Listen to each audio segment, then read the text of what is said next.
Welcome to Taking Your Shot, the pathway to soccer success, presented by Maverick Goalkeeper Academy and the Rising Star College Bound program. Yeah, I'm going to give it because this is our intro day, and I think this is really important to give the credibility of what we're doing here. The purpose is helping parents and kids down the pathway we didn't have help with, and that's why I'm so passionate about this college pathway. Is I had so many people promise me they would help me. I had tons of accolades, tons of tournaments, and I did it all on my own, and it was a very roughy process, and just it dumbfounds me how still there's so many shadows and how people don't know the pathway to accomplish this goal, which everybody wants to do. So I'll start you all the way from the beginning. I grew up in Staunton, California, and that it was at the time is very rural. We had one soccer club, but 350,000-ish people that live in the city. Wow. There was only two levels of soccer. You either played recreational or you played travel. So it wasn't even called competitive. It was travel or rec at the time. And it was nice because you played your local cities. Everybody had a rec program. Everybody had a travel program. We weren't driving 2, 3, 4 hours for a league game. Like a league, we were just driving, hey, 20 minutes to Manteca, 30 minutes to Modesto, 15 to Lodi. It was really consolidated in that sense. My older brother played soccer. He didn't have the opportunities that I did. So I was kind of the first generation in California that Super Y was a thing at the time. We had, I played for the Cruisers. I played for the Gold. We had ODP started, which a lot of people don't understand. It used to be called, its original purpose was Project 20, to win a World Cup in 20 years. And that didn't happen. But the whole point of the program was to start identifying players so we could build a foundation nationally, one program to start competing at a global level. So there was the recognition for that to start competing at a higher level worldwide. And so that was my first exposure to professional coaching. We had parent volunteers. My dad did a great job. He stepped up. I think he got as high as his B license, U.S. Federation B license. Wow. So that was great. Coached 25 years, all as a volunteer, but he wanted to make things better. And so I think that was part of the foundation for me in my career was to give back. Clearly, I've made a career out of it now, but at the time, there wasn't a ton of money. When my dad was doing it, there's no money. Yeah. And so when I got to the ODP level, I'm a goalkeeper. My first experience with professional goalkeeping was the English culture. So I had an English coach. When I got to college, I had a Colombian coach. And then in my coach education, my influences were Dutch and German, but I'll kind of circle back around to that. So I actually wasn't even a goalkeeper. It was 12 or 13. Just on the ride home one day, my dad said, "You're going to start being part-time goalkeeper." I was like, oh, okay. Why? And our goalkeeper was leaving to go play hockey full time. So me and one other kid, our parents volunteered us. I think his dad was an assistant coach or a manager at the time. We both became part-time goalkeepers. And then at first, I didn't think I was very good. I didn't really like the position. And then I made the ODP district team. So at the time it was structured differently. So I was like, hey, maybe I am a goalkeeper. I might be okay at this. And then I made the California State team, went on to the regional pool, went on to the national pool. Never made the full national program, but it was a really great experience. I got to play with a lot of really great players. And that kind of lit the bug. I was half decent, I guess, at other sports. Baseball and basketball was pretty good. But once I started rising through, I was like, okay, this soccer stuff, I really love it. I started watching professional soccer at a young age. It's very hard to find the games, but when they did come on, like 4 or 5 a.m., my parents, they hated it when I get up. I'm not a morning person, but I would get up to watch Manchester United play. That's so cool. Watching those games before school, and they come out and they're just like dumbfounded because they're like, why is the TV on? What's going on? Well, I'm like kids, watching it. They don't even understand nowadays. Like I used to stay up too to try to watch games that they'd come on at like 1 o'clock in the morning, and it wasn't even a full game. It'd be like highlights from the week before or something, So that resonates strongly with me. So I remember those days just trying to Yeah. find soccer, I'd it be was so sitting right in obscure. front of the TV with the volume really low, just so like I didn't wake them up. But they always Hey, knew. other kids are like watching cartoons and stuff, which I did too. But yeah, you're tuning in. That's cool. Trying to watch. Watching. It was exciting. It was so much different than it is now, right? It's Yeah. just it was exciting. It was a journey in the sense. It wasn't so accessible that it was like Yeah. it was fun to try to find the games and watch them. Yeah. So then I started playing every team that I could. I got all these accolades. My high school coach said he'd help me out, just let me know what the schools. I had a buddy that I grew up next to, just around the corner from, and his dad Mm. was a college coach. But on the women's side, he's like, "Hey, I'll help you out. Just let me know." Blah blah, and just no one came through. No Mm. one did anything. So I kind of meandered for a little bit. I saw my buddies getting recruited. I was like, "Hey, what are you doing?" My dad and I put together some tapes. We sent them out, started getting some interest. Um, I ended up going to kind of a larger school that wasn't a good fit. So I transferred, went to a JC, and then it's funny, actually, one of one of the guys I used to play with growing up and then played Mm. against in high school called me up and was like, "Hey, I heard you're looking for a university. Would you be interested in East Bay?" And I was like, "Yeah, I'd be interested in all options right now." And it's an hour away from home, so it's much closer. It fits what I was looking for. So technically, right or wrong, he technically recruited me. Sure. So I got in contact with the coach, took it over from there, and ended up going to school there. Had a couple really great years, and then kept trying to play pro. But is actually my JC coach that got me into coaching. He's Hmm. like, "Hey, I don't know how much money I can give you, but there's a need for a Division III goalkeeper coach." So now they had a separate division. It was Division 1 El Cafodio, which was Division 3 and Hmm. rec soccer. And so I was like, "Yeah, I'd love to do that, make a little bit of money, coach, just be playing soccer, just be engulfed in the sport. I'm not working landscaping anymore. I'm not, I'm not working in restaurants anymore. I'm all in soccer." So I started doing that. And it was the best thing for me because I started thinking about the game at a different level when I started teaching it. Hmm. And I loved it. And I actually got my first job because, and I warn young coaches of this all the time, be careful of how great you think you are, because the guy that was the director of goalkeeping for this club at the time, he did all goalkeepers, and he was belittling and making fun of goalkeepers who weren't as good, to the point where they wouldn't go anymore, and he was upsetting coaches and parents. That then he created my position. They brought me in, and I ended up being in the club for over 12 years, and I took his job Oh, wow. because he didn't know how to speak to kids. It was, Right. at that time, it was still very hard, like yelling, pushing, but it's different. You can't just always yell at these kids. Graduated. My first college job was actually as a volunteer assistant for University of the Pacific. I did that for one semester, but I was going off. I was trying to play pro. Mhm. East Bay picked me up. I was there for 3 years. I became a full director in the youth club while I was trying to figure out still my playing career. And then I got this amazing opportunity to interview for Cal Poly, and I got the job. I moved to San Luis Obispo. I got to work with Paul Holliker and Brian Reed. And fortunately enough, I also got to work with Steve Sampson for Camarillo Eagles. He was the youth director at the time. So I got Yeah. to work with my first U.S. national team, coach. And when I say work, it's a little loose. I worked for him, and I saw him Yeah. periodically. Yeah. But But you were around wealth of knowledge. I Yeah, tried to spend as absolutely. much time as I could around him and just listen to the way he organized people and taught. And Wow. great guy.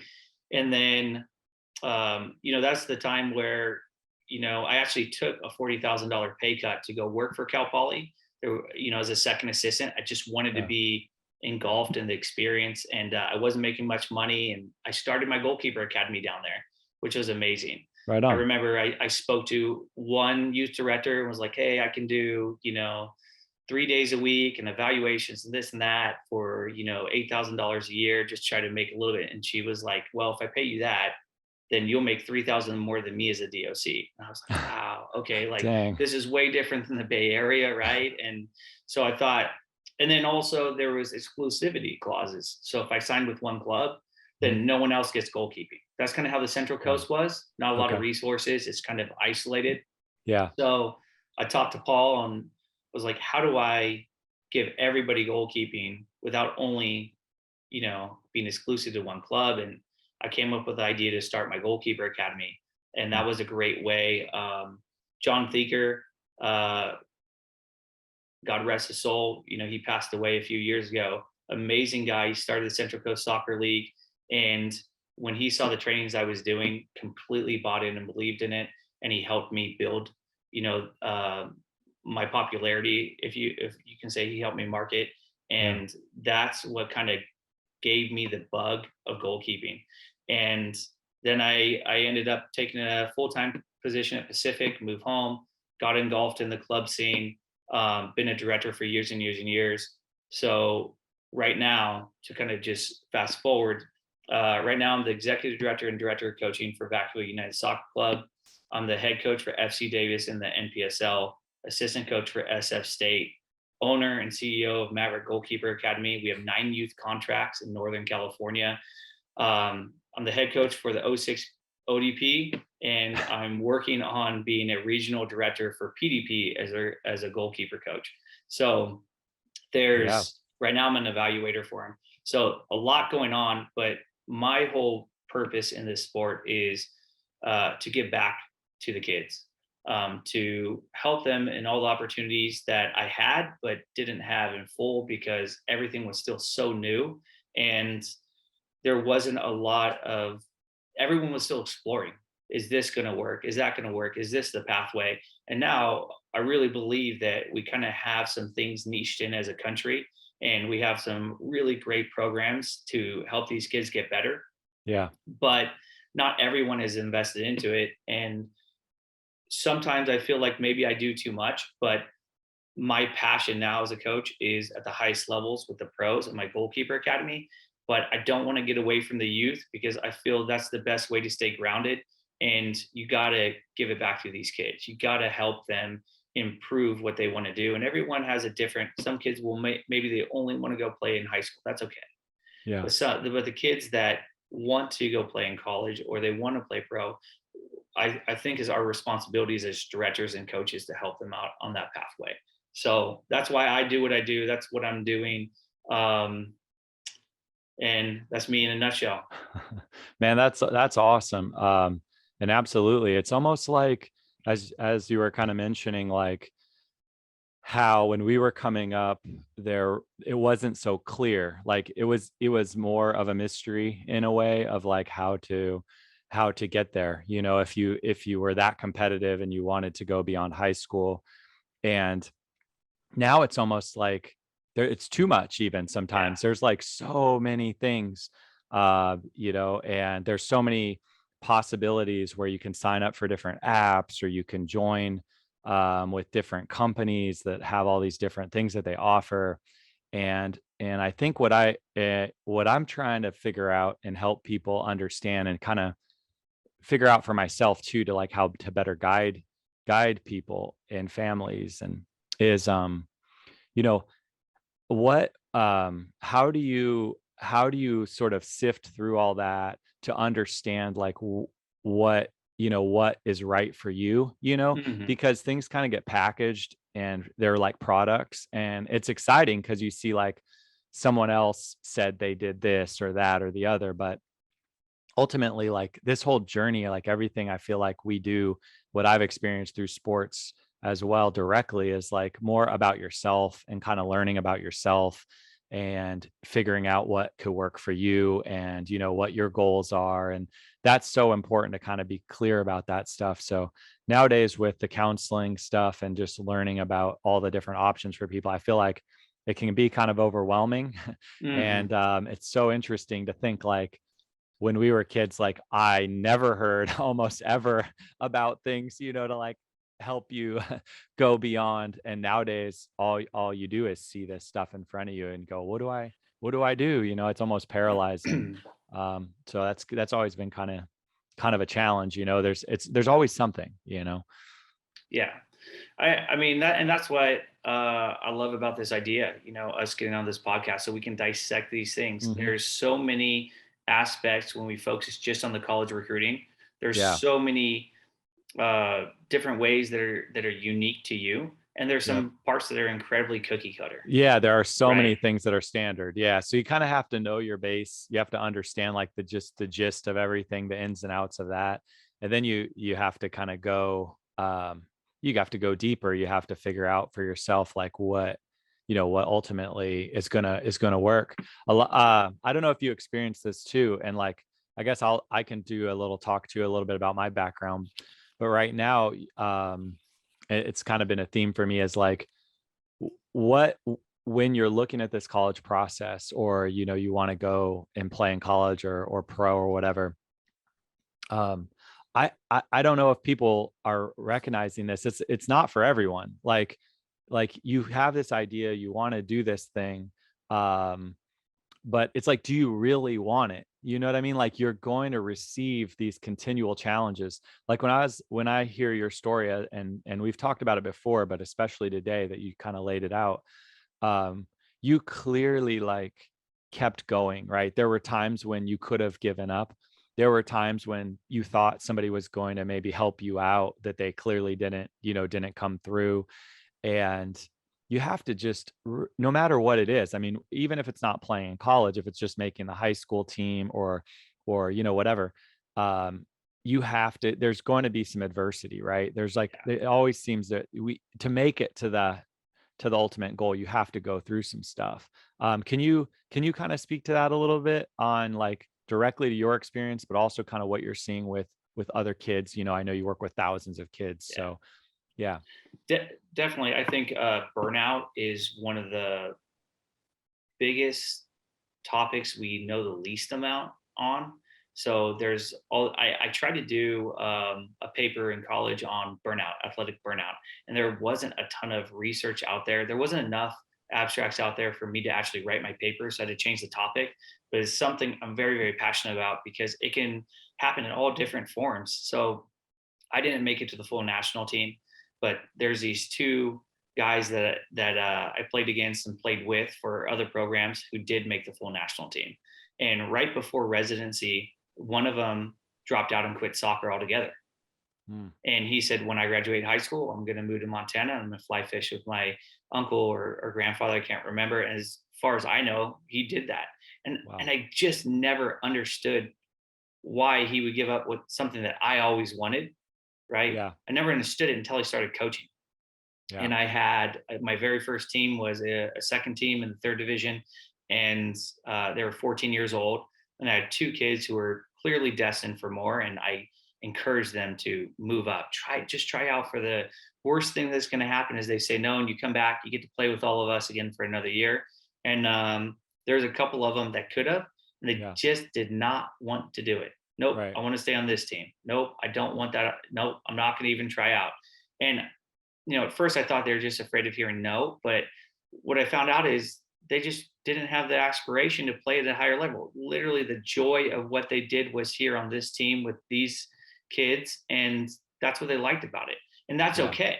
And that's also what I learned. It helped me curve my competitiveness or expectations as a coach is in the youth games, we should try to have a professional level and we push the kids, but also we should see what they want. We should spend a little bit more time. That's what I like about the U.S. Soccer Federation's pathway, the grassroots is, one of the things they teach you right from the beginning is as the kids are coming in, ask them how their days are going, one-on-one, so the investment of the total person. I like that they work that into the curriculum.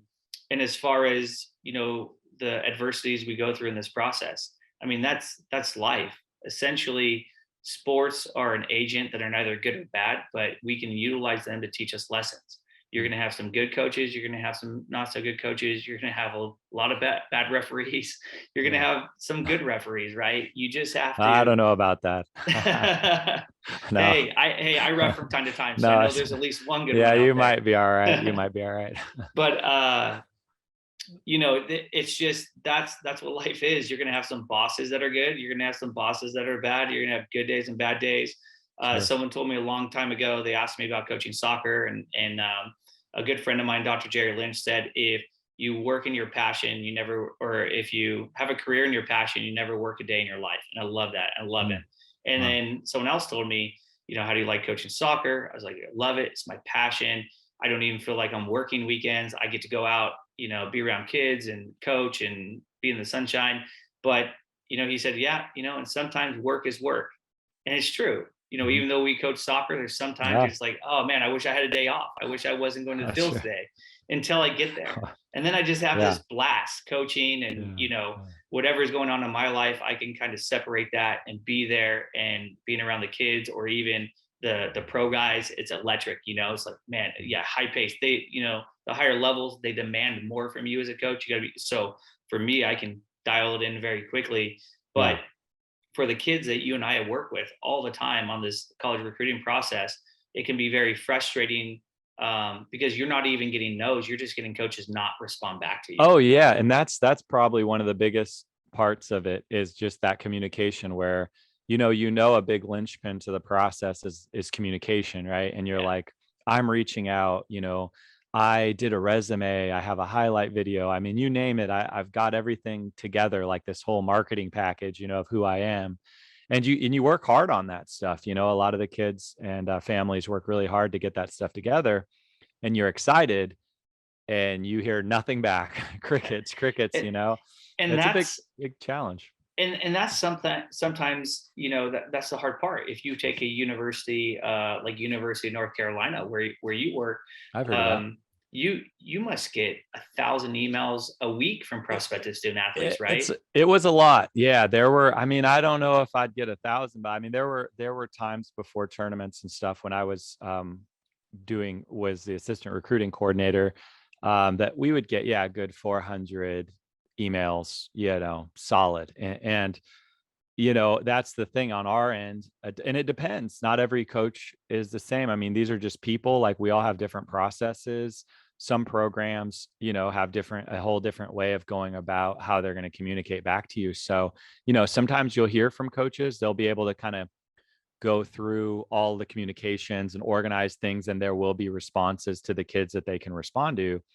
And sometimes, so there won't be, there wouldn't be any. I know for me, I tried to respond correctly pretty much every time. I'm sure there's times I was unable to do that for some reason, but it was important to me directly, just because I was on the other side of that. There's just like you were. I think I tried to appreciate where that kid was coming from, maybe sometimes to a fault, just because it burns you out. Like you were talking about, like there's times where I really do remember like going to like an exact camp, and or similar types of showcase camps or whatever, and meeting kids that clearly were not going to play at the University of North Carolina, let's say, but definitely could play somewhere. And I would even try to help them, like make a connection with another coach, talk to a friend at another school. And, you're doing that, plus you're doing your job, your direct job. And it is challenging, and I think it's hard for me sometimes too, to not take things personally. I can relate to that. If there's people out there that maybe they can relate to that. I do have trouble with that sometimes, because there's certain things that I guess we all care about in our own unique way, and no one else could know that maybe that's that important to you, but like, it is. And so it's hard, because, you might get bothered by something, and, on paper, someone might look at it and go, why would you be bothered by that? Like, that shouldn't bother you, Yeah. But to you, it's like personal, or that thing when you were a kid, like something happened, and now you're trying to sort of contribute in a different way. And so there's a lot of challenges in recruiting, but yeah, back to the communication side, I would say that's one of my biggest things that I'm trying to continue to learn, always to get better at, is to how to help families prepare them for that, so that they don't feel as burned, you know what I mean, by not hearing back sometimes.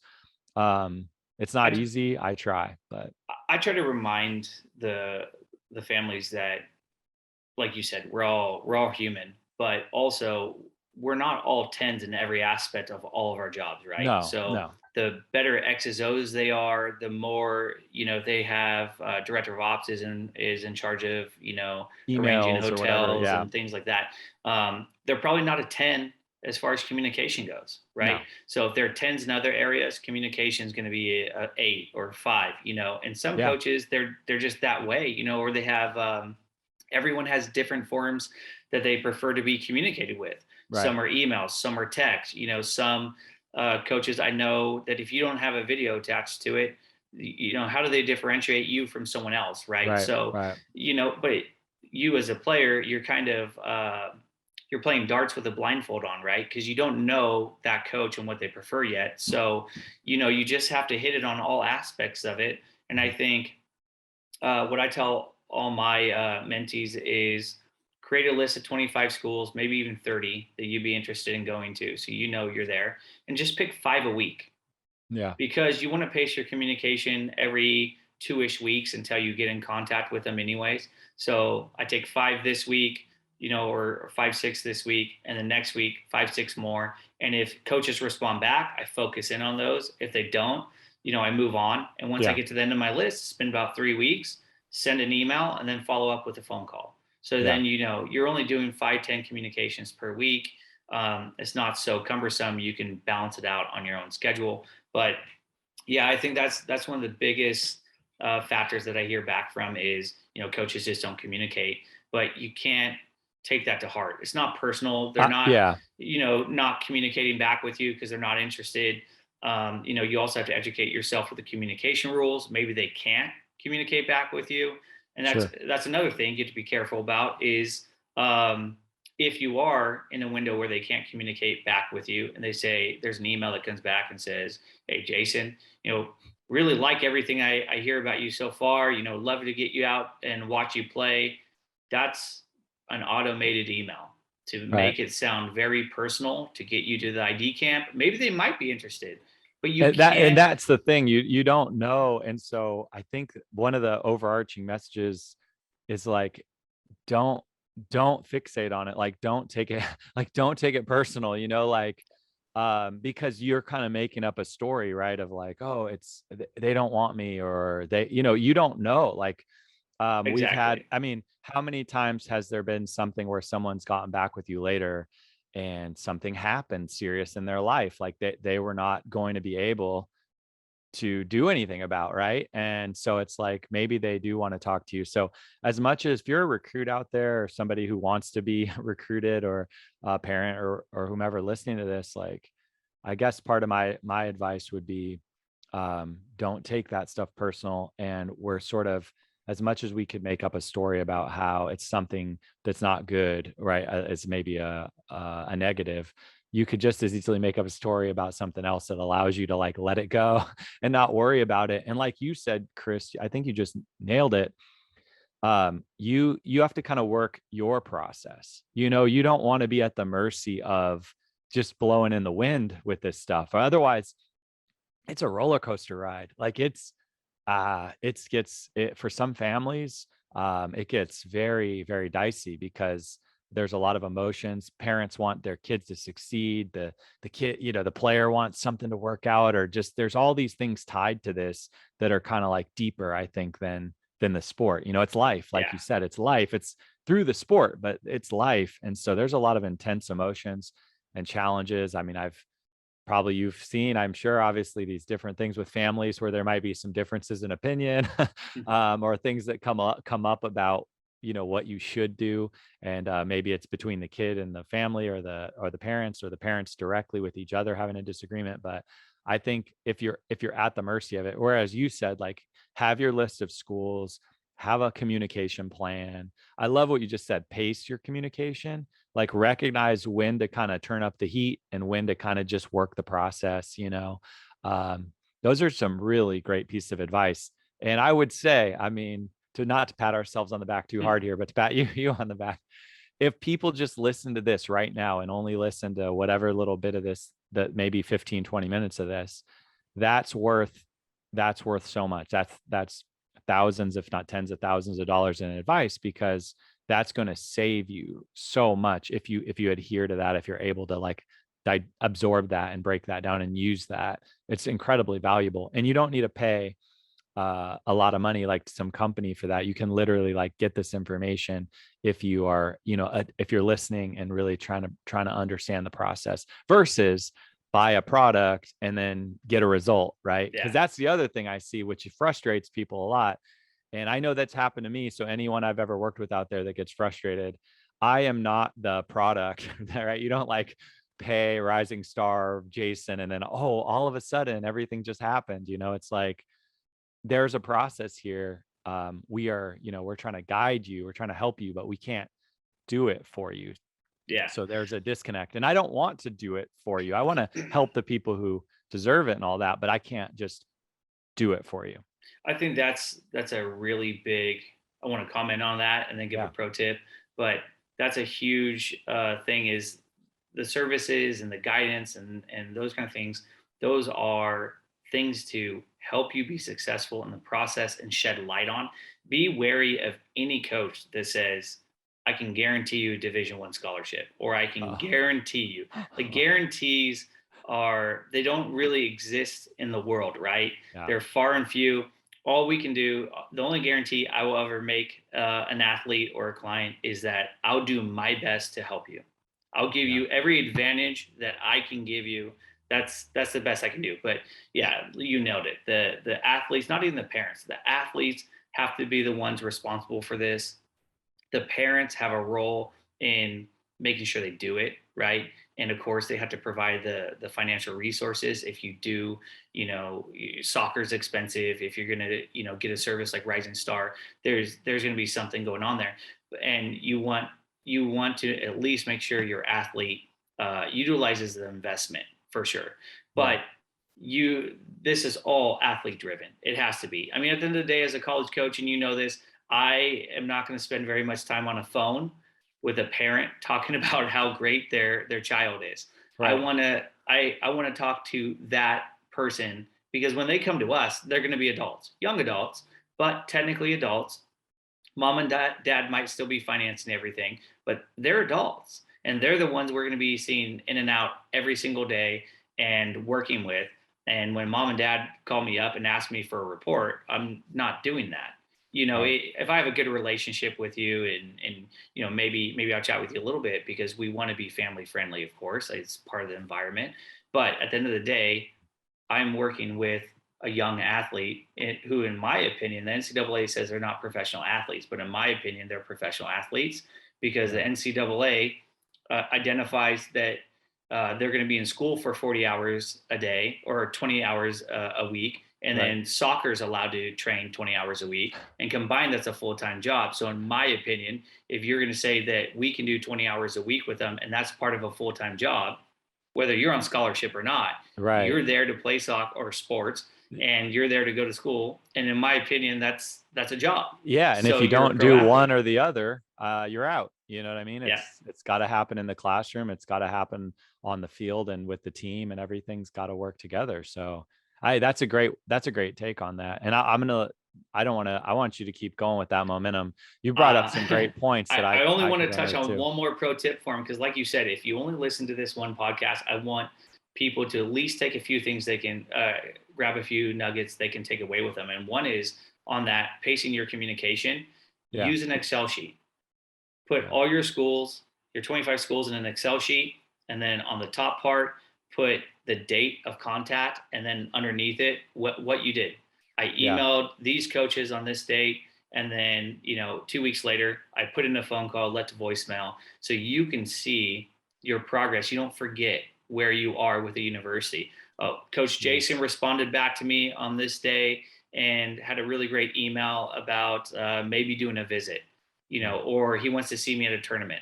Just keep that kind of active log, and that'll help you in the process of time. Huge. Yeah. I mean, just being organized, it's hard for me directly, like I think of how sometimes how disorganized I feel, but like just having something you can go back to, um, as best you can, like, and the Excel's great for that. I use now a lot of Google Sheets and stuff. You could just put it on Google. That way you can at least, I'm old, I'm sure there's a lot of cool stuff you could do with Excel, but I'm hip to the Google stuff now. But basically, Either or, whatever works for dude, you you, can right? get That's at just it, my right? suggestion. Whatever works for you as an athlete. How many times I've been somewhere like, oh, I need that information, and then I just open your phone, boom, you got your spreadsheet. It's so much easier nowadays to have access to this information. It's something that anyone could set up. There's not a lot of barriers to that. So even if you feel like you're disorganized, that pro tip right there will help you be organized, pretty much no matter what, as long as you log, like Kris, like you just nailed, like log it. I agree. I think that's one of the most important things when you lay out your plan is just like, how are you going to be organized, and like be realistic, like some people are very particular and they're going to take very detailed notes, and some people at a minimum, though, I still encourage everybody a couple, 2, 3 bullets, you know what I mean? Like, even if it's like you said, like got an email, going to respond back by, X date or whatever, just so you have something to reference when you go back, so you can keep that process moving. Very, very important. You brought up a point earlier, I think was about it being a job, because that's the other thing is like, people don't know sometimes what you're getting yourself into, it's like, be careful what you wish for, you just might get it kind of thing. And man, college, I mean, we played in college. So I played Division III at the University of Puget Sound. Kind of like yourself, I wanted to go to Seattle Pacific University when I was younger, and it's a Division II school in Seattle. It wouldn't have been a great fit for me at the time. I cussed a lot. I spit a lot. I was kind of like, I don't know. I was like this combination. I don't really know what I would describe myself as a youngster, but like hard to handle maybe would be good at times. You know what I mean? And it's a very like religious school, and like I would get in trouble. Like, so long story short, like I went to this school. I committed to go to University of Puget Sound. I was recruited to play soccer at Holy Cross. I was looking at other universities as well, but like Holy Cross was like a big one. That was probably like the one of the top schools. I thought, D1, all that, but it was all the way across the country. And I'm from Washington State. I'm from Tacoma, Washington. And so, and I couldn't go that far, and I didn't really have the organization to help.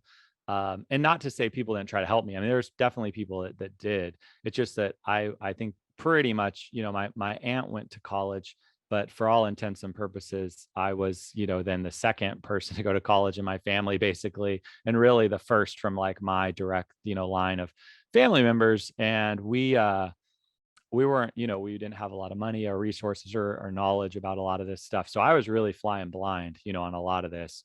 So anyway, I wanted to go to Seattle Pacific, and I ended up finding out that I was accepted to the university. I applied, and I didn't realize I didn't hear back from them for a very long time. And so I assumed I didn't hear yes or no. And then so I committed to play at the University of Puget Sound, which actually turned out to be an incredible opportunity and was great. I'm glad I ultimately ended up going there. So I hear from Seattle Pacific University in April or whenever, and this woman calls me from the admissions office, really like, oh my gosh, I'm so sorry. I found your acceptance behind like this like my desk. It like fell, like we had a stack, whatever, I don't No know, but way. you were Wow. accepted to the university in like December. I don't even remember. It was like months and months before this, and I didn't know. So I'd already made plans to go elsewhere, and being a youngster who really always wanted to go there or always for the past like 3 years wanting to go there, I was like, I'll go. So I talked to the coaches. They found out that I was accepted. They talked to my club coach, who was a good friend of theirs. And they said, and I played with some guys who are already on the team. I played U19 that season, and two of the guys were like two of the best players on their team, and they vouched for me. And they were like, okay, well, and so I went to Seattle Pacific, and I found out that, it wasn't a fit for me. Like I said, I was at practice cussing and kicking stuff and like getting all pissed. And that wasn't going to fly there, you know, and things just weren't a fit culturally for me at the time. And as much as I wanted to do that, you know, and I was used to playing like being the best player, and I definitely wasn't the best player there, you know what I mean? So it was just, and I wasn't on my club team necessarily either or anything like that. I'm not saying that, but it was just a harsh reality of like how difficult and challenging that is. That ended up not being a fit, and I went and I then luckily, thankfully, was able to switch back and go play D3 at the University of Puget Sound, which turned out to be incredible. It's where I probably should have gone. Like I didn't really know, you know what I mean? Like Yeah. I just had this idea that I was stuck on about a place. And once the opportunity came, I took that opportunity, which I don't actually begrudge my young self for doing. I think that's something you know, you probably, most people do in their life at some point. You need to, you know, if you really believe something is where that's where you want to be or something you want to do, you're probably going to try it out. But I'm thankful that when it didn't work out at Seattle Pacific, I was able to go back to Puget Sound. But that is a long story to say, man, playing in college and like living that lifestyle is incredibly challenging. And when you're young, like I heard this coach say this, and you probably heard this many times, or have told people this too, is like, I was on a panel one time for college and he said like, you can have a social life or you can do school, soccer, and have a social life. Pick two, you know? Yeah. And like, and we were in it, you know, like you're trying to at that time in your life, maybe just for me, I don't know how other people felt about it, but you're trying to fit in, you know, you want to go to stuff. So socially, you're trying to like find yourself, you know, where do you fit into this place? Yeah. Academically, you're about to have probably more work than you've ever had for most kids, especially if you took like, I would say just the regular day-to-day classes. If you weren't in a lot of AP classes or anything, it's going to seem like a lot. Yeah. You're going to have a new workload. And then you have all these demands from just the nature of being on this team. Like what, and like in my case, it was funny because some of the demands were just like, hey, you need to have more discipline. You can't not make a play and then like cuss. Like you can't curse here. Like we're not going to allow it, or like whatever. And you know what I mean? Like normally Yeah. I would have never thought about that ever. And now I'm playing soccer thinking, don't drop the F-bomb. Don't do this. Don't do, you know what I mean? Because you want to be you want to be on the field and Yeah. you want to prove yourself. And you, even if it's a scrimmage game or a practice, like I want to try to be in the game because I love playing. I'm trying to prove that I could belong here. And now I'm like all in my head about like all these things like I can't do. And so it's incredibly demanding just on that psychological level, emotional, and then just the physical amount of work and the time. So like, I think you really said something that everyone should take away from this. Like it's whatever the NCAA says or any organization about this, it's a job, and it's a very difficult job. It's like an all consuming job. And I will say before I kick it over to you, I've seen a lot of kids, even more so now, that have never even had a job, Yeah. like ever. And so they go from thinking, well, I'm just going to go to school and I like to hang out with my friends and I want to go do this or that, to like literally after some of these soccer practices or whatever sport you may play, but we're talking about soccer today, you might not be able to walk up the stairs to get to your dorm room. You know what I'm saying? And then you have to get all your homework done and you're replaying in your head how the coach just broke down all this stuff on you that doesn't feel very good to hear. And then what, you're going to go hang out with your friends that night? Like it's not easy, man. Yeah. It is not easy. I think that's why I encourage athletes to do programs like PDP, Player Development Program, or ODP, Olympic Development Program, because you can play for a club perfectly fine. It could be the club that you should play for. You don't need to go to big clubs to, get recognized or anything like that. But maybe you are used to being the best kid on your team, and being a part of these programs, trying out for them is sometimes humbling. And so when I remember, I think it was my third year coaching ODP, very talented group. Matter of fact, at the time, DA became a big thing, and 28 of my 36 kids went to DAs the following year. So I was Oh, like, wow. okay, pat on the back. I got a good eye for identifying talent because Yeah, obviously, yeah. 28 Sure, clearly. were able to move on. But one of the players, I'm balancing out time in a national championship, and he wasn't getting a ton of it, and I could tell he was upset. And I said, do you have a question for me? He's like, no, and, kind of sulking. I was like, if I was you, I'd have a question for me. Kind of looked at me, and I said, I would ask me. I say, hey, coach, how come I'm not playing so much, or what can I do better, or what do you need from me? Is a better way to say it, to play more. And I said, great question. So, I kind of pulled him aside, and he was really upset. And he goes, I'm just used to being the best player on my team, and now I'm not starting here. So I sat down and I said, hey, this is what I need you to do more of. This is what you're doing really well. And if you can fix these things, this next game, the following game, I'll give you a start if you can do that. So just working with the athlete. And a lot of coaches aren't going to do it, especially at the higher levels. Yeah, I was going to say that. Yeah, that's the key is everybody who's listening to this, please understand like what Kris is talking about. And again, to kind of that's the exception. I mean, most coaches in my experience directly are not going to, if you don't have a question for them or you're not proactive, they're probably not going to do what you just did there and ask the question for the kid and really model like how to think through that. So that's high level. And if you do find a coach like that, stick with them. Really stick with them. That's a really rare quality. I think that's really awesome. So go on. Sorry. And no, my point is that was probably the best thing that could have happened for that young man at the time. Right. Because it was a humbling experience, and he did everything I needed him to do. I ended up starting him down the road. He did just fine. He wasn't the best player in our pool, but he deserved to be there. Yeah. And then he got a little bit better because of that process that we did together. And so that's one of the biggest, I see it with goalkeepers all the time, but that's one of the biggest problems with the college game is you're getting recruited. Your goal from when you were, maybe it's 8 years old. Maybe it's just you decided at 16 you want to play in college soccer. Yeah. You get there, you accomplished your goal. Right. But that's really just the start of it, right. Isn't it? Because now there's 32 other people on the roster. Only 18 will travel. Realistically, probably only 13 or 14 are going to get meaningful minutes. Yep. Right. Yeah. And as a goalkeeper, there might be 3, 4, 5 of you, but only one will play and one will back them up. Whereas like with center backs, there might be 3 or 4, there's 2 seniors or any combination. So the coach will transition you into a defensive holding mid to get you experience or transition you to an outside back to get you minutes in.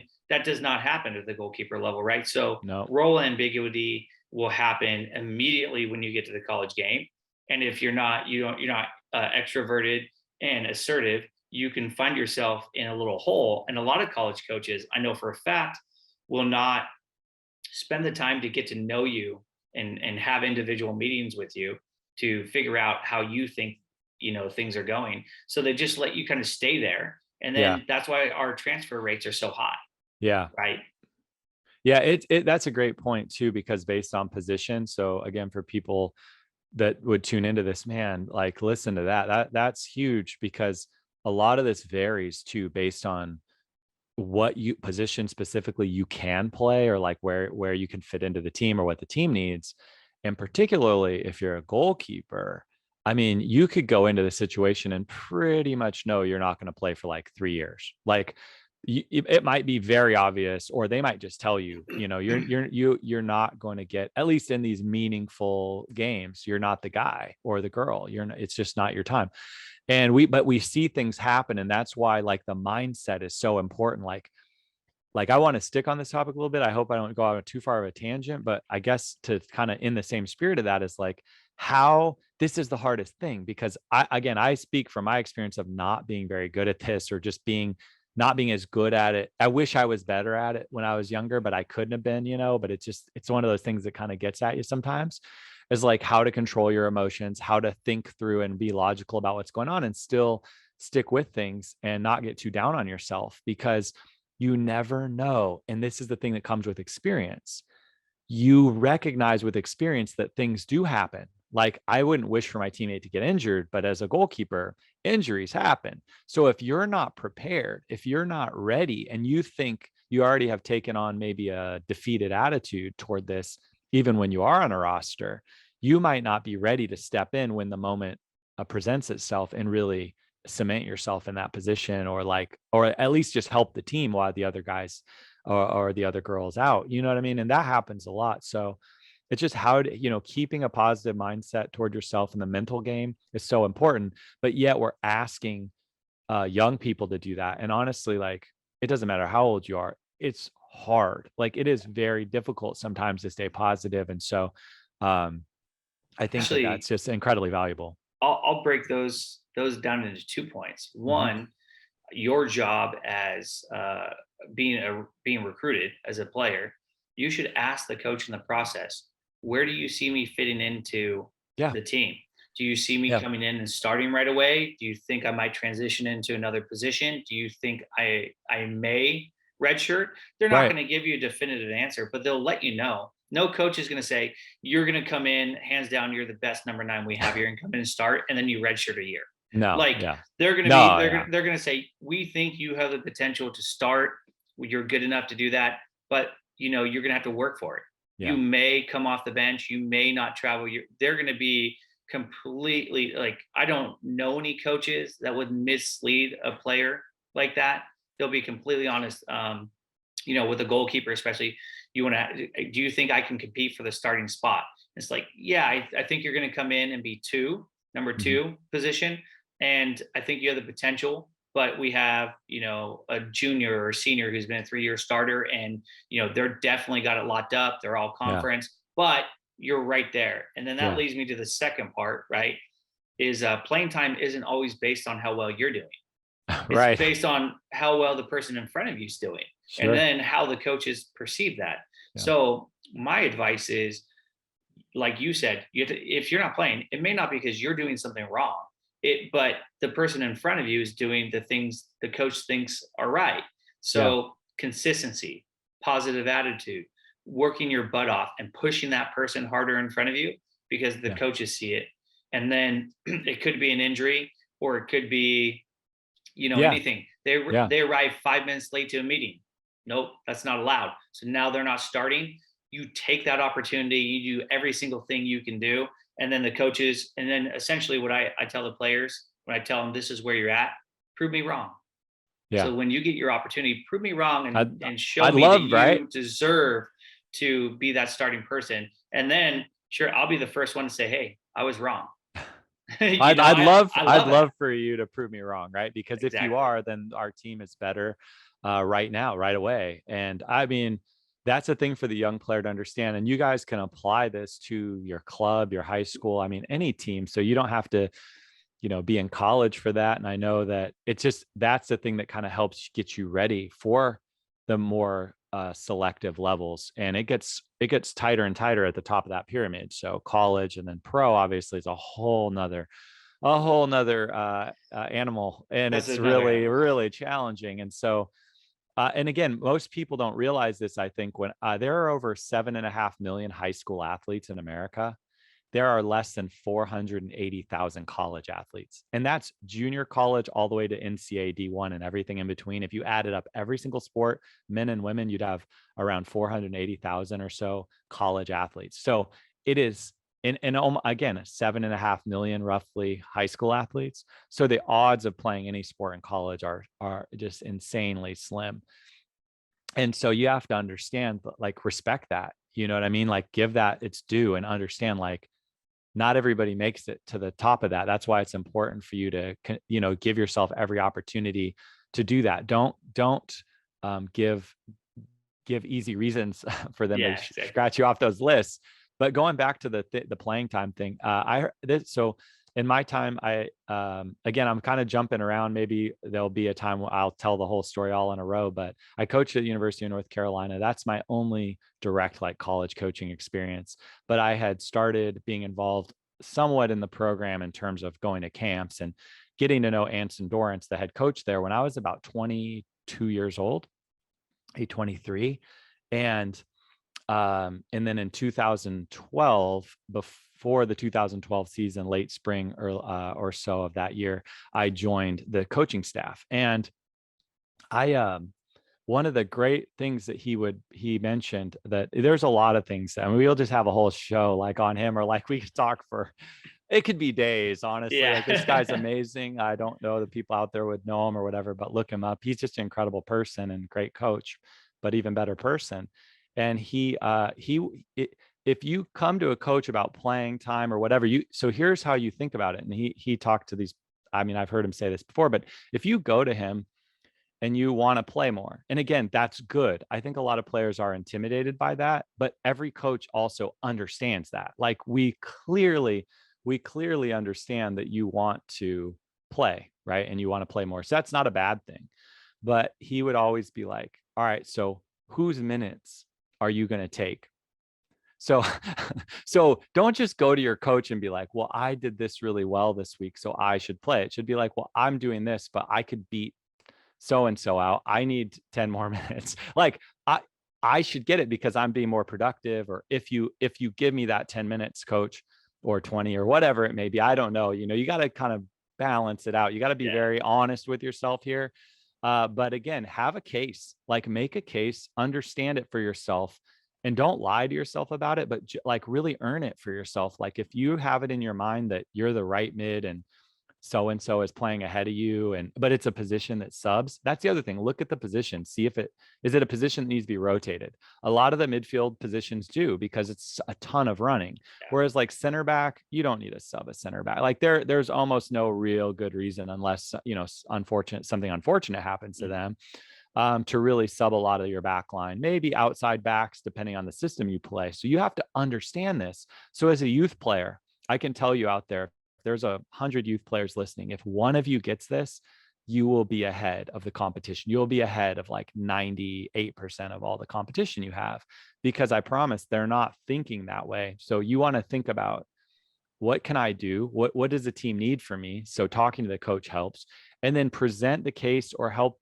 Once you understand what they need, bring that to the table. And then when you're bringing it, after you're able to do that at practice over and over again, and you're consistent, like Kris said, then bring your case to the coach, and not only say why you should play, because, or that you want to, but that you should. And it's because of, like, this person is losing the ball too much, I'm going to keep it more, or I'm going to get more crosses off, or I'm going to do this thing.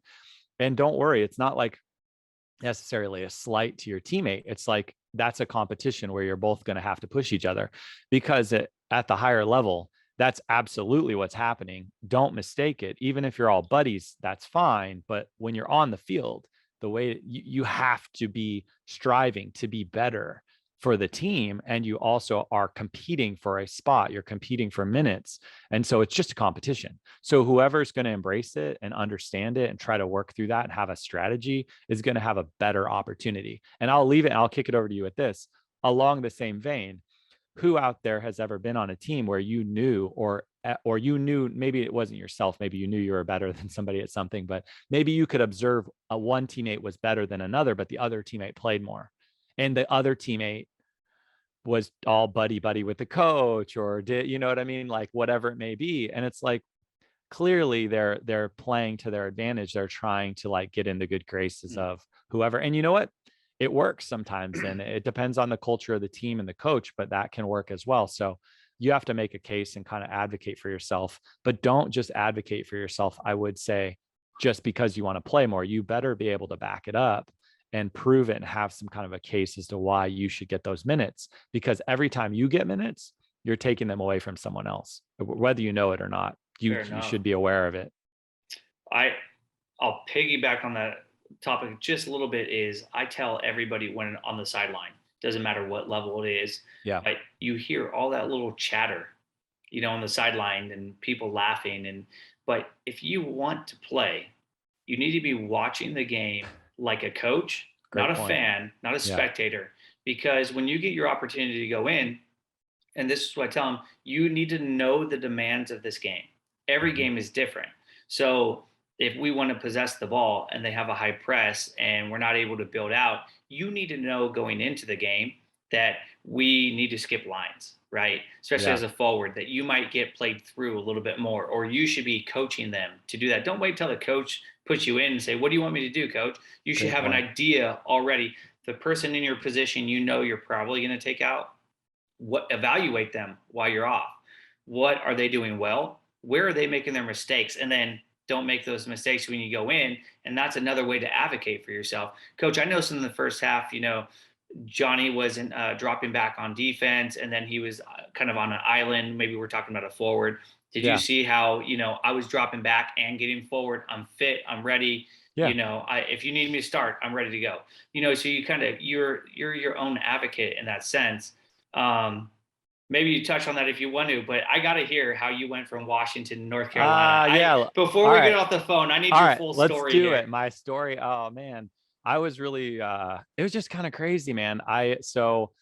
Well, anyway, I started playing when I was a kid too, like, in kindergarten and stuff. I just love soccer. And I played all sports all the way through high school, but soccer was always like my main one. And like along the lines of kind of what you were saying in terms of our childhood and different experiences kind of shaping, where we're at today. Of course, there was a time where I had a really good coach. His name's Randy Hansen.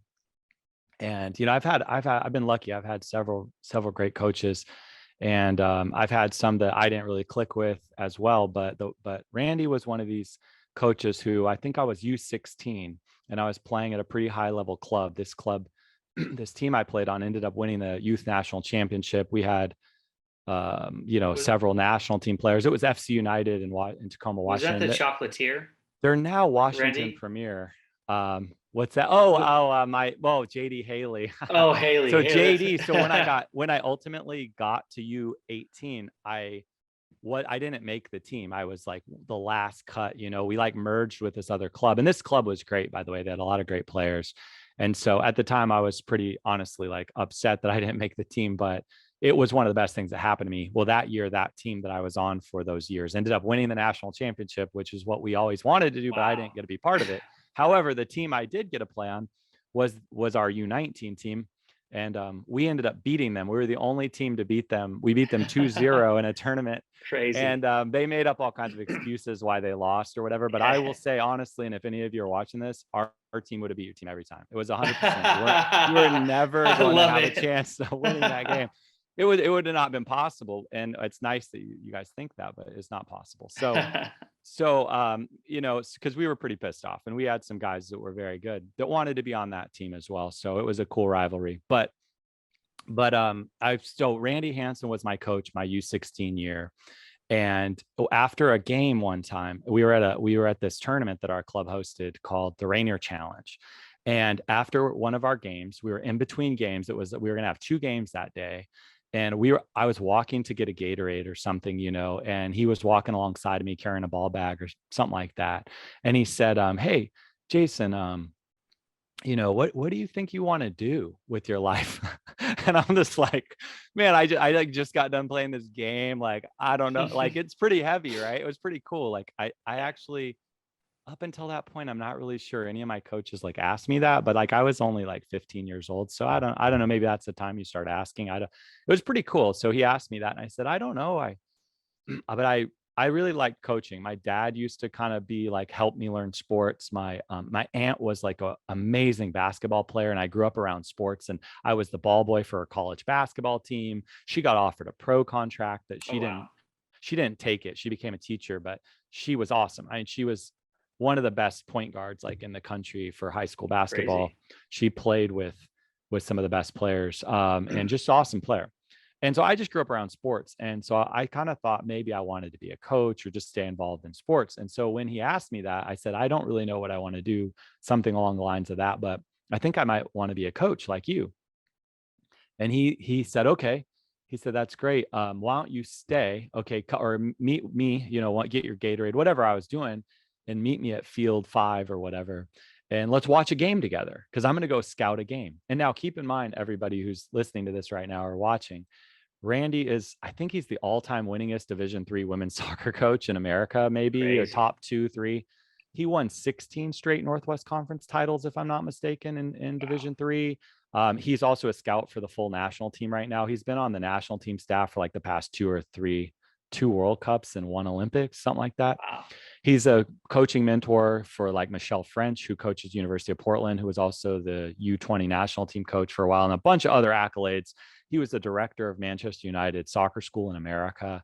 But anyway, at the time, he was my coach. He was Randy. He was my coach. And he asked me about that. So I stayed, watched a game with him, started scouting the game. He asked me questions about coaching that you would need to know if you were a coach. And so, like you said earlier to the players out there, start watching the game when you're a player, like you're a coach. That will, again, give you an enormous advantage. Like, I don't know how to quantify that. It's, again, Huge. 99% like of the people are not doing that. Your soccer IQ will just through the roof.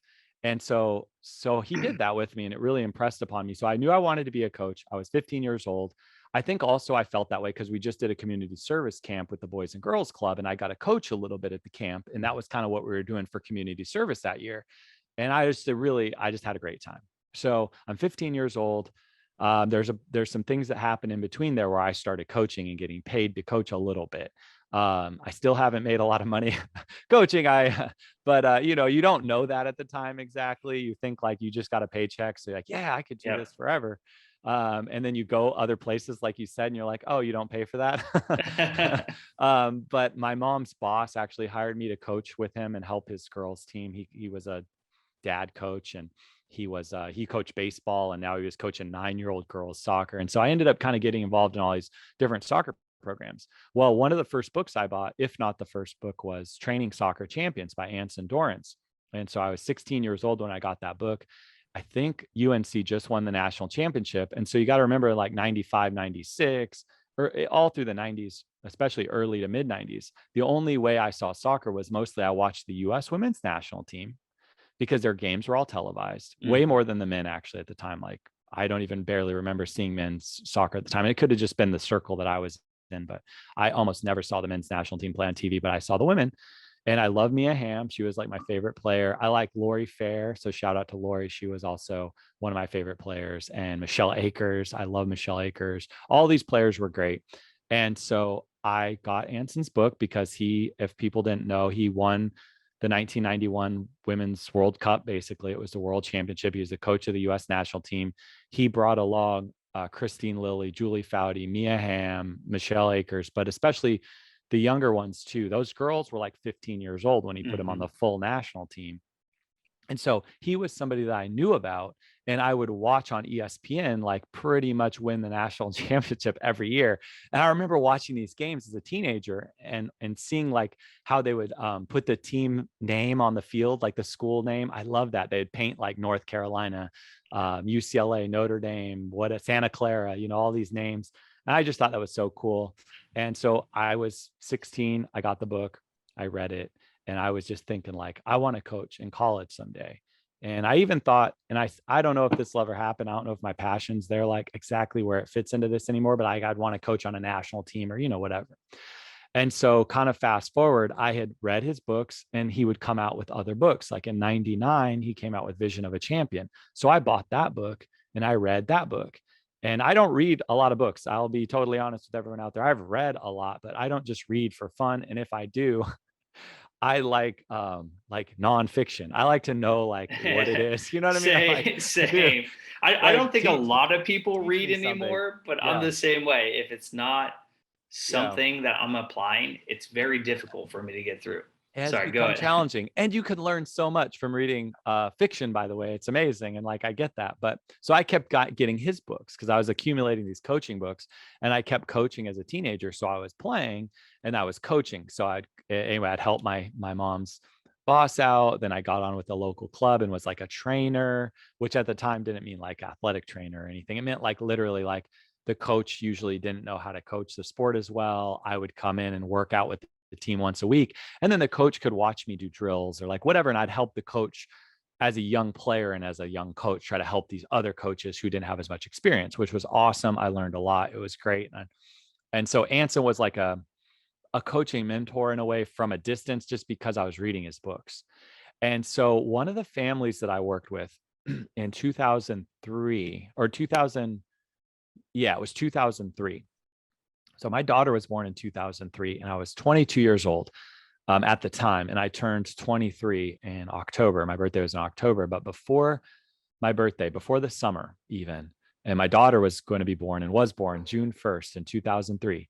And so before that happened, I worked with a lot of players. I worked with like 4 or 5 different clubs. I was coaching like 6 teams. I mean, I was like very busy with soccer. And one of the families that I worked with, the Conley family, Charlotte Conley was the mom, Lauren Conley was the daughter, Joe Conley was the father, and Kyle was the brother. Okay, so those guys were amazing. And Lauren was a great player. She ended up playing at Eastern Washington University, if I'm not mistaken, but she was the camper of the week at a North Carolina camp because I sent her to North Carolina camp one time. Nice. But basically, they came back and gave me tickets to the University of Washington women's soccer because the first or second game of the season was against North Carolina, and they knew that I loved University of North Carolina. Nice. Even when I was a kid, by the way, I loved basketball. So Michael Jordan, clearly, I had 100, no joke, at least 100 Michael Jordan posters. I had the Sky Jordan poster over my bed, which is like a full size Michael Jordan, like dunking in the sky. I played basketball. I was a point guard like my aunt was. If I didn't play soccer, I would have played basketball in college or something. So I loved basketball and I love Michael Jordan. And since I was a kid, I had a bunch of like Carolina shirts and stuff. I just loved Sam Perkins, by the way. I was a Seattle Sonics fan. He played at Carolina. George Karl, our coach at Seattle for the Sonics, played at North Carolina. So I just always, for whatever reason, that probably obviously because of that, loved North Carolina, and Carolina blue was a cool color. So I had all these shirts and stuff. So I'm reading his books. This family gives me tickets to go to University of Washington, and we go to the game, and because it's Carolina playing, and we took our daughter. It was in August, so she was born in June. So we were like a new family. We had like the car carrier thing for your baby. Nice. Like we were just learning how to like set all this stuff up. And so we went all out to the field and watched the game. And after Lori Kolupny scored a goal in overtime, it was 1-1. And it went to overtime. And Lori Kolupny scored a goal from about 35 yards out. I'll never forget the direction she was going, everything. Scores this amazing goal. And they win. Carolina wins and beats the University of Washington. And UW had some great players at the time. I'm not 100%. I think it was Hope solo senior year, and maybe she was in goal or just graduated. I'm pretty sure she was still in goal. And they had a few other really great players. One of them even got on. Anyway, long story short is it was a great team. Carolina was a great team. It was a great game. Afterwards, we're cleaning up. So me and my wife, Lindsay, are like, we're getting the car carrier and all the baby stuff and like getting all this stuff. And we're in the stands. And so we're doing all this, and no joke, I turn around in the aisle because I'm going to go out the aisle. Who's blocking me basically? Anson Dorrance.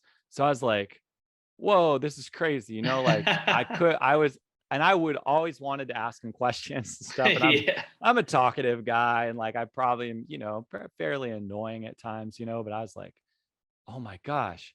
And I just finished reading again for like the second or third time, I think, Vision of a Champion.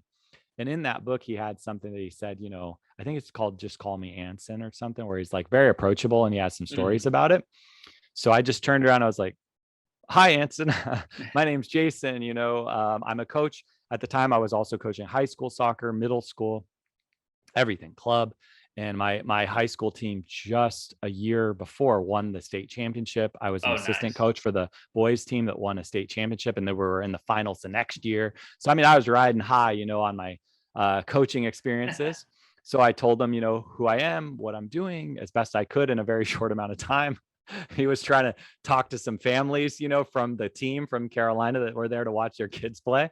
But he was super nice. And he told me, hey, this, you know, like he listened to me, and he said the best advice I could give you, because I said, I want to learn more from you. I've read all your books. I'm still like studying things, and I know I've got a lot to learn, and I'm trying to do the best I can. And he said the best way for that to happen is for you to bring your team to the team camp. And we do it out in Greensboro every year. And you can, you know, go to our website or whatever phone number or whatever he gave me. And his daughter, Natalie, who's like a friend of mine now, it's like in life, you know, but at the time was just somebody I was like, oh, wow. He said, contact Natalie and she'll get you set up. And we did. I had a girls team.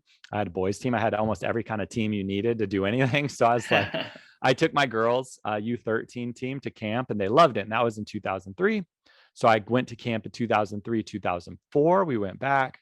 I asked him, so now I'm getting to know more people at camp. And I said, that second camp year, I said, what do I need to do to coach here? So this goes to you players out there. Like you got to be direct. You can't just hope the coach calls you up. So I just told Anson, I said, I think I can coach at your camp. I've been here for 2 years now. I see what you're doing. I can do it. What do I need to do to coach here? And he said, when I can ask you any question about our system and you tell me the answer, and you're in, you can coach. So I was like, okay. So we'd have these coaches meetings at camp for the youth coaches and high school coaches that would come. So it's kind of like a coaching course for the coaches, and it was a camp for the players to train. So at the meetings, we would have 2 a day, lunch, and then after dinner, we would all meet. And there'd be a big presentation in the planetarium. He would ask these questions, and man, I tell you, I was raising my hand. I was trying to answer every question because I wanted to show him that I knew the system. They were playing a semi-flat back 1-3-4-3. You know, I knew, still do pretty much anything you could know about it. I knew, and so he was like, okay. At one of the lunches, he's like, all right, look, I'll ask, and anyone can answer besides Jason, and if nobody wants to answer or doesn't know the answer, I'll just have Jason answer it. So then the last day of the camp, I'm out on the field. I'm up on top of the hill. There's one field that's like in a little bit of a down a hill. It's a small hill, but a little gully or something just at the bottom of it. I'm at the top watching the team. And because at this camp, the staff coaches of the camp coach your team. You don't coach them as much. You do eventually a bit more, but the coaches at the camp really coach the system. So I was watching from the hill with some of our parents. I get a tap on the shoulder and I turn around, it's Anson. And he said, hey, there's something going on here. What's wrong, with this picture kind of thing. And it's happening on all the fields, he said. And I was like, well, I don't know about all the other fields, but I'm watching this game and this is what's wrong. I said the outside mid's pushing up too high, He said, you're right, you're hired. Nice. And then he walked away. And I was like, what? Hired for what? And he's just walking away. He goes, call Natalie. So I did, and I was hired to work at the camp. And that was in 2004. I didn't really get to go back. There was a lot of different stuff going on at the time, so I didn't really get to go work at the camp that much. But I stayed in touch with everybody. And in 2011, I called Anson because here's how my boys team at the time was one of the top boys teams in the country. And our kids were they were being looked at from everybody. So I said, let's do an East Coast trip. So we came out to Raleigh to play in the Castle tournament, which was, and it's still a good tournament. I don't know if they still call it the Castle tournament. It's not anymore because Castle, I don't even think exists exactly the same. Really? But the point is, they're NCFC now, I guess. I don't know how that all worked, but I could be wrong, Castle folks out there. But anyway, it's a huge showcase. It's still a big deal. And all these great colleges come. And the other thing about this tournament that's awesome is it's in conjunction with the College Cup.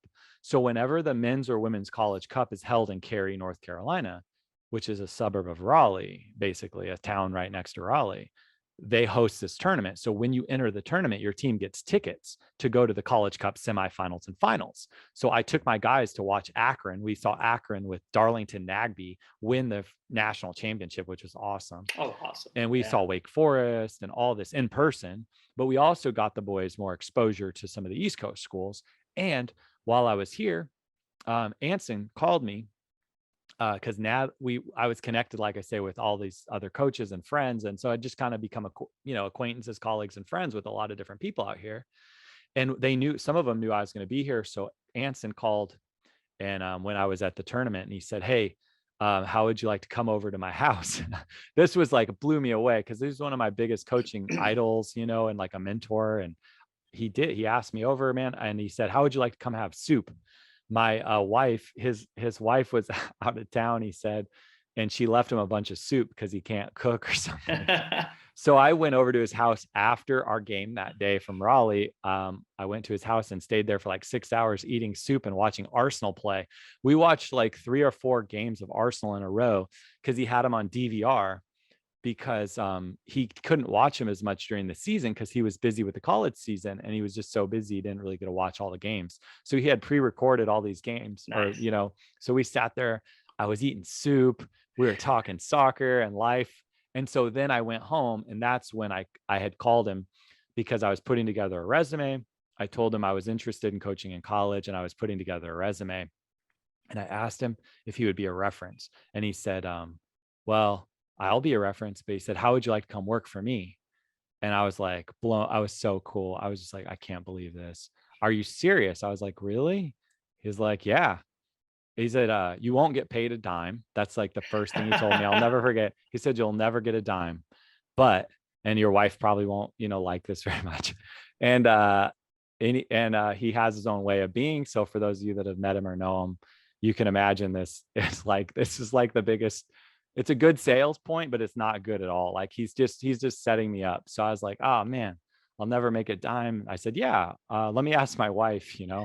and she was very supportive, which hasn't always been easy. I am very difficult that way. Also being a coach, doing stuff, being away from your family a lot, like it's not easy. So it's not enjoyable. But she was very supportive, and I'm beyond there's no words to thank her for the opportunity to move across the country.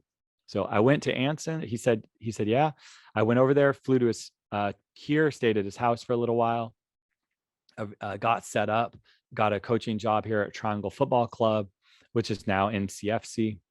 And as well, they merged with Castle, I think. And I started coaching out here and moved out here, found a place to live. And that was in 2012. And I worked with Anson. Obviously, he had some things he wanted me to do while I was here. That's why he brought me out. He wanted me to do a match analysis and performance program where we basically break down like more of what we're doing in the game. We had a system that they were using, but he had a lot of student managers and people running the system. So he wanted someone with more coaching experience and playing experience to like revamp the game, how we would look at our games and our match performances, and then how we would relay the information to the team, because we wanted to encourage the players with everything we were doing. So we were trying to make things, our angles that were like, how do we motivate you? How do we get through to you? Because not everyone's the same. So we use video, we use data, we use visuals, we use individual meetings. We would try anything we could to connect with every player in the way that they needed, that needed to work out, because at the end of the day, all we wanted was for you to be your best and for the team to be as good as it could be. And so we worked really hard to come up with a match program that we could do. And so I did that. And then I did practice stuff. We have a competitive cauldron I started, which is where we keep stats of all these different things. We used to, I don't know all the degree they do it anymore, how they do it. I'm sure they have a new version of it, but we were doing competitive cauldron stuff. So I started doing possessional analysis. We did stuff at practice where we were keeping track of possession. We played certain games, and then I even got to come up with some games. It was cool. And like, he was really encouraging and helpful. And so 2012, I ended up out here. I got to work out here. We won the national championship. I got to work with one of my greatest coaching influences. It got to meet so many great people out here. And then I worked out here for 5 seasons. And then I chose to kind of come back to work with more youth players, high school. So I kind of shifted gears a little bit. And I guess I'll leave it with that. That's like a long story, but it's kind of how it sort of went down was when I was a kid. So one of the great things that my club coaches did was when we'd go to San Diego, we'd go to Nomads and Surf Cup and stuff. So I was on the West Coast, and those were some of the biggest tournaments you could play in at the time. And they still are big, but I mean, these at the time, these were even bigger because there were less tournaments. And every time we'd go down there, our coaches would take us to University of San Diego, and we would walk on the game field, and we'd look around the campus because it's a beautiful campus, and we'd look out over the ocean, and like, it was really cool. And we'd be on that field, and we would kind of walk around and imagine, just playing one day, at that level. And when we won the national championship in 2012, we won the national championship at the University of San Diego. So I was on the field with confetti shooting over me with my coaching mentor and one of my greatest coaching influences, who I used to watch on TV every year win the national championship almost every year. And I mean, I saw him go up and shake hands with Randy Waldrum. I mean, I remember these things distinctly, watching them on TV as a teenager. And I'm in the moment with them at center circle they were about to accept the national championship trophy. And I said to him, I looked at him and said, I was like, Anson, you've done this so many times. Does this ever get old? And he looked at me, and like a movie, he said, no, Jason, it only gets better. Wow. And I mean, Wow. it was just me Yeah. and him. It was just me and him. And like everyone was running around, and it was surreal. And it was just so cool to show me, I think, and to other people, to impress this upon other kids and anybody really, but especially young people. Like, you can have these dreams and you don't know how it's going to work out necessarily, but you can still have them. And sometimes they just take different forms, and be along for that ride and be open to what happens.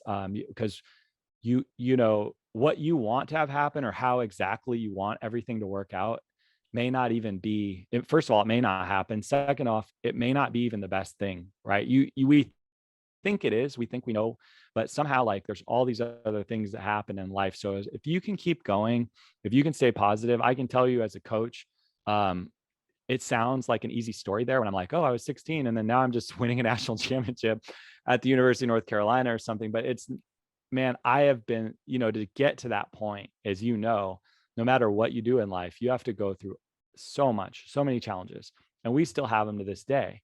But to have those moments, you have to be there. In order to be there, you have to give yourself a shot, and you have to kind of stick with it, and you have to keep going. So one day, even though you might be rejected by a bunch of schools, or you might be told by your club coach that you're not a good enough player. I mean, how many times have you heard people have said that? And we'll go into stories as we do this podcast over time of all kinds of stuff. But I'm just here to tell you, through my own experience, to me, stick with it, keep your head up. Even your darkest days, like, know there's better days ahead, and it's all going to make you a stronger person. It's going to make you a better player. It's going to make you a better coach. It's going to make you a better person, and opportunities will be there, but you just have to be ready and give yourself the chance to receive them. And that's what happened in my case. I don't even know. I think I can't say I did anything for it besides stick with it, and also be direct when I knew what I wanted or how I wanted to try to coach. And Anson saw that in me. I think I was very motivated, and he gave me an opportunity, and things just kind of worked out. But I was still in a position, and I tell you, stay in that position, give yourself opportunities, see what happens. And then, who knows? But for me, like I say, I was goosebumps, man. It was like, that whole experience was beyond. And the fact that I was still, I got a coach at Carolina. I became a full-time assistant coach. I became assistant recruiting coordinator. And every day I got to work with world champions. It was just beyond what I could imagine. I hope to use that to help more people actually in my life. I always feel like I can do better. And I think that now we're coming together. I think with our powers combined, and the other people that we can bring into this, we can help more and more people. No, absolutely. And I think that's what an amazing way to circle back around your life's journey into hitting also one of your top goals you didn't even know was a possible goal at the time. It was crazy. Yeah. And I think that's one of the things when we were talking about burnout and setbacks and adversity is, really your goal was to go back and coach the camps more. And then you never really got fully back to go do that. But then the next opportunity was something you didn't even dream about doing. Yeah. So I think what I'm going to take out of that and relay for our audience is, you set your goals. Don't get discouraged. You're going to have setbacks. Your timelines may need to be adjusted. You may have to go another way. There's a solution for every problem, and you might have to take a different road that's a little bit longer and windy to ultimately get to your goal. But you never know. You may bypass your goal, and get to where you want to be even more. For me, my goal originally was to coach nationally, which I am on pace to do, even if it's the youth national team. I got a little taste with the USTCs, and be a college coach. And then I surpassed it. I had the opportunity to coach professionally. I coached for the Oakland Roots, and now I'm the head coach for FC Davis. And that wasn't really something on my radar, and now it's there. So if you set your goals to play in college, don't give up on them because you don't hear back from coaches. Talk to the resources you do have. Talk to your club coaches, your directors, see what resources they do. Most of them now have played in the college game, or they know college coaches. We'll be taking questions as well. In the future, we have Rising Star. So, ask questions, get answers, be direct, and don't be afraid to say no. Stick with Or it, hear no. Yeah, you got to stick with it and understand that's part of the process. And again, it's not going to be easy, but like you have to kind of continue. You have to be willing. It's like a little bit of endurance. You've got to be willing to go through some of the pain of that long run, to get to the end and like have that reward. And again, remember, 7.5 million high school athletes and less than 480,000, college athletes. I mean, it's just to make it to that level is it's incredibly challenging. And if it was so easy, everyone would do it, and everyone doesn't, man. Everyone doesn't. So, but this was great, man. Like, really appreciate you taking the time and coordinating, and we're gonna stick with this. So be on the lookout. And on a side or like related to this, but maybe behind the scenes between me and you, both of us have a wealth of programs and knowledge for college counseling. And so I think part of the goal here is, of course, to make this information very accessible to people. And, we're going to figure out the best way to organize it so that we could package this information. And we've got some good ideas, a little bit of a teaser out there for some of you, but we've got some really good ideas for you guys. And we're going to come up with this, package it, and share it with you as a complimentary to our podcast and any other stuff we do. So just want you to know that it's attainable. You got to do the work. And like Kris just said too, like you never know what form I think that's going to take. So you got to stick with it. And for college, I'll leave it with this long-winded way of saying, it may not be the path you exactly thought it would be, but it's there. There's going to be a route. There's going to be an avenue. Maybe it's junior college. Maybe it's, you think you're going to go to this D2, but you should rather go to this other D3, or, I don't know. Everybody's different, but stay open to what's possible and keep working the process. And like Kris just said, use your resources, identify and make the most of the resources you have.